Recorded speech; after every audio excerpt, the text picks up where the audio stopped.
بسم اللہ الرحمن الرحیم۔ آج ہم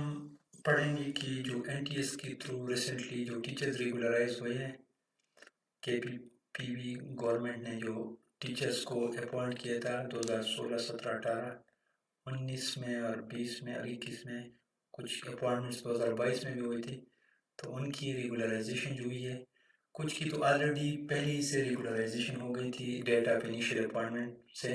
لیکن کچھ کی ریگولرائزیشن ابھی رہتی تھی، تو ریسنٹلی ان کی ریگولرائزیشن ہوئی ہے۔ تو ہم اس ویڈیو میں سیکھیں گے کہ ان کے لیے کون کون سے ڈاکومنٹس ریکوائرڈ ہے تاکہ وہ اپنی ایریئر کلیمز متعلقہ اکاؤنٹ آفیسز میں سبمٹ کرے۔ اچھا، documents required for regularise teachers. اچھا، ان میں جو گزٹڈ ٹیچرز ہیں جن کی پی پی ایس 16 سے اوپر یا 16 میں ہے، تو ان کے لیے اسٹیپ نمبر 1 یہ ہے کہ وہ سب سے پہلے اپوائنٹمنٹ آرڈر، چارج رپورٹ اور ایکسٹینشن آرڈرز، جو ٹائم ٹو ٹائم ان کی کنٹریکٹ ایکسپائر ہوتی تھی اور ان کو جو ایکسٹینشن آرڈرز ایشو ہوتے تھے ڈائریکٹریٹ سے، اور ریگولرائزیشن آرڈر جو ان کا بھی ریسنٹلی ہوا ہے، یہ 4 ڈاکومنٹس اٹیسٹ کر کے متعلقہ اکاؤنٹ آفیسز میں جمع کرا دیں۔ پھر سے سنیں، appointment order attested, charge report attested, extension orders attested اور ریگولرائزیشن آرڈر۔ تو یہ چاروں چیزیں اٹیسٹڈ اگر آپ متعلقہ اکاؤنٹ آفیسز میں جمع کریں تو اس کے بعد دوسرا سٹیپ ہے وہ سٹارٹ ہوگا۔ دوسرا سٹیپ جو ہے وہ یہ ہے کہ وہ متعلقہ کنسرن بندہ آپ کو پے سلپ ایشو کرے گا۔ پے سلپ جب آپ کو ایشو کرے گا تو اس میں وہ شروع سے آپ کی کیلکولیشن کرے گا کہ آپ نے کس پیریڈ سے کون سا انکریمنٹ آپ کا رہتا ہے، تو اس حساب سے آپ کے لیے نئے ریٹس جو آپ کی بیسک پے کنوینس سے چلے، کچھ چیزیں تو سیم ہوں گی لیکن کچھ چیزوں میں جو جس طرح اے آر 17 18 19 21 اور اے آر 22 ہے، ڈی آر ہے، تو یہ انکریمنٹ کے ساتھ چینج ہوتے ہیں، تو وہ سارے ان میں ریوائز پے سلپ میں آپ کو پتہ چل جائے گا۔ تو جب آپ کو ریوائز پے سلپ مل جائے گا،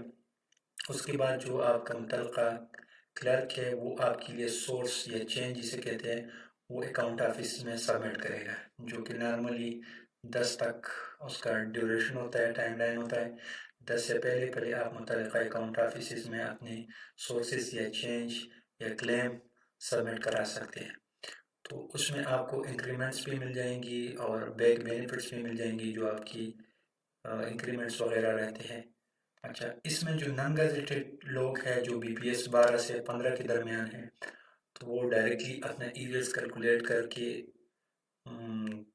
ایکسپرٹ بندے کے ذریعے اپنا ایریئر کیلکولیٹ کر کے اس میں پھر متعلقہ اکاؤنٹ آفس میں سبمٹ کرا سکتے ہیں۔ اچھا، ایریئر کی کیلکولیشن کا میں نے ایک رف سا آئیڈیا دیا ہوا ہے یہاں پہ کہ جو آپ کی بیسک پے ہے، بیسک پے کا ایگزامپل لے لیتے ہیں، تو جو آپ کی ڈیو تھی اور جو آپ نے ڈرا کی ہے، تو اس کا ڈیفرنس نکال کے اور جتنی منتھس کا وہ رہتا ہے تو اس سے ملٹیپلائی کر کے آپ کا ٹوٹل آ جائے گا۔ اچھا، ایریئرز پھر اگر یہ ریوائز پے سلپ آپ کو مل جائے تو آپ نے بیسک پے، یہاں پہ لکھا ہوا ہے basic pay, A R 17، A R 18، A R 19، A R 21، A R 22 اور ڈسپیرٹی ریڈکشن الاؤنس کی ایریئر آپ نے بنانے ہیں کیلکولیٹ کر کے، تو سورس میں یہ ساری چیز سبمٹ کرنے ہیں۔ اچھا، ٹیچنگ الاؤنس جو ہے اس کی ایریئر نہیں ملیں گے کیونکہ یہ جو 2017 کا بیسک پے اسکیل چارٹ تھا اس کی انیشل کا 20% ہے، تو یہ چینج نہیں ہوگا، آپ کی انکریمنٹ لگانے سے اس پہ کوئی اثر نہیں پڑے گا۔ اچھا، ڈیڈکشن کے حوالے سے یہ ہے کہ جو ڈیڈکشن ہے جی پی فنڈ، تو اس کے ڈیڈکشن نہیں ہوگی، باقی جو بینولنٹ فنڈ ہے، آر بی ڈی سی ہے، education employee education welfare fund ہے، جو بھی ہے، تو اس کی ڈیڈکشن ہوگی، کیونکہ اگر جی پی فنڈ کی ڈیڈکشن ہوتی ہے تو پھر آپ کی ایریئر مائنس میں چلے جائیں گے، تو اس لیے یہ benevolent fund, R B D C اور ایجوکیشن ویلفیئر فنڈ جو ہے اس کی ڈیڈکشن ہوگی، تو اس سورس میں آپ نے لازمی یہ 3 چیزیں ڈیڈکٹ کرنی اور جی پی فنڈ کا کوئی ذکر نہیں کرنا۔ تو امید ہے آپ سب کو سمجھ آ گیا ہوگا، بہت شکریہ، جزاک اللہ۔ اچھا، ایک چیز جو بتانا بہت ضروری ہے، یہ آخر میں نوٹ میں نے لکھا ہوا ہے، all those non gazetted employees B P S 12 to 15 already availed increments تو ان میں سے کچھ لوگ ایسے بھی ہے جو ریگولرائزیشن ان کی نہیں ہوئی تھی لیکن وہ غلطی سے یا جو بھی ہے وہ انکریمنٹس لے رہے تھے، تو ان کا یہ ہے کہ no need to submit sources, تو ان کو سورسز اور کلیم سبمٹ کرنے کی ضرورت نہیں ہے کیونکہ ان کی تنخواہ they are already drawing correct پہ، ان کی تنخواہ ٹھیک ہے۔ باقی جو ڈیڈکشن ہے تو وہ پھر انسٹالمنٹ میں یا لمسم میں یہ بعد میں ڈیسائیڈ ہوگا تو ان سے ڈیڈکشن ہوگی، لیکن اس کے لیے بھی کوئی ڈاکومنٹ سبمٹ کرنے کی ضرورت نہیں ہے۔ البتہ ایک چیز ہے کہ ان کو اپنی پے ریویژن اور انکریمنٹس اور ریگولرائزیشن کی جو انٹری ہے وہ اپنے سروس بک میں کسی ایکسپرٹ بندے سے کرانی چاہیے۔ تو یہ نوٹ والا جو حصہ ہے اس کو دوبارہ میں ریپیٹ کر دیتا ہوں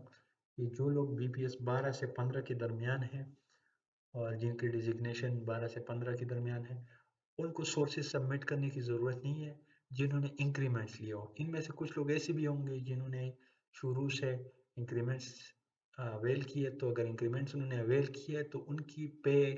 تنخواہ جو آلریڈی ٹھیک ہے تو ان کو پھر دوبارہ سورسز سبمٹ کرنے کی ضرورت نہیں ہے کیونکہ ان کی ایریئرز نہیں بنتے۔ ہاں البتہ ڈیڈکشن کے حوالے سے کہ وہ لمسم کرنی ہے یا انسٹالمنٹ میں کرنی ہے یہ بعد میں ڈیسائیڈ ہوگا، تو اس کے لیے بھی کوئی ڈاکومنٹ سبمٹ کرنے کی ضرورت نہیں ہے۔ اور جو ان کا سروس بک ہے تو اس میں پے ریویژن اور انکریمنٹس کی انٹری ہے اور یہ ریگولرائزیشن کی انٹری یہ اس میں لازمی کرا دیں۔ شکریہ۔